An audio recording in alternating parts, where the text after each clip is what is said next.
Charlotte talked a lot about how to instill good habits in our children's lives.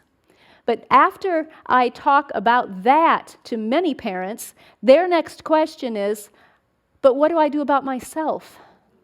How can I instill habits in my children's lives when I'm still struggling myself? So I went back to Charlotte's writings and looked at the principles that she explained and pulled from those ideas of how we can instill habits in our own lives. And I also read some recent books about habit training who have discovered the way the brain works and written about that. And I put the two together, and that's what we're going to talk about in this session.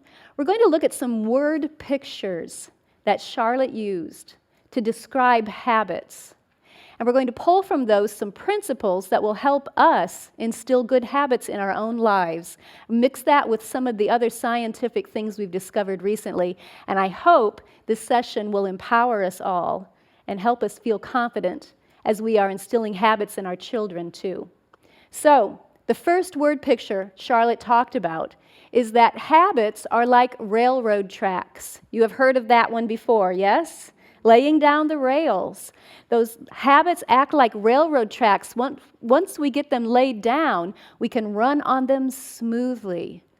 What was interesting to me is that railroad tracks were a new thing in Charlotte's day. The railroad had just started in England.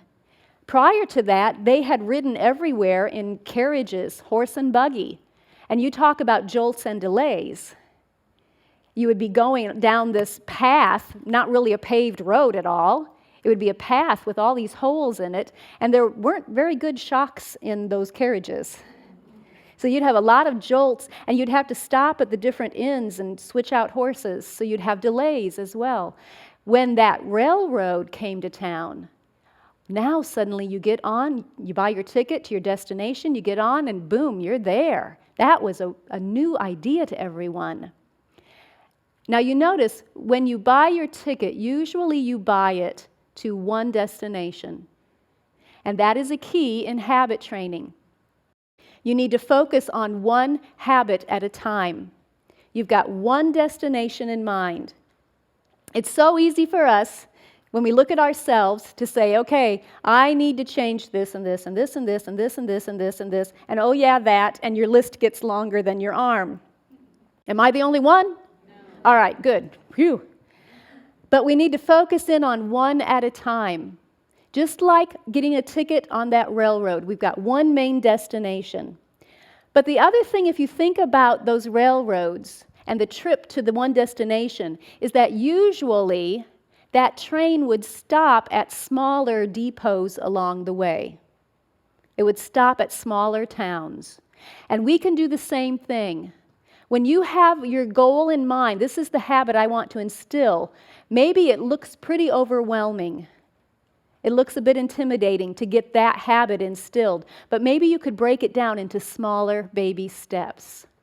When I started studying habit training, I chose as the one habit I wanted to focus on the habit of health. I wanted to, and Charlotte believed that health is a duty. We should do all we can to keep ourselves in good health so that we can be of service to others. And so health was my main goal, but I broke it down. And one of the first things that I wanted to do was drink more water. Those of you who know me know how hard that is, how hard it was a couple years ago when I started. I am not a water person. I am a Coca-Cola girl. Water has no flavor. Water is boring. But I wanted to instill, that was the first step on my way to that habit. And we're going to talk more about that in a couple of minutes. But you can see how you can break down your main destination into smaller stops to help you.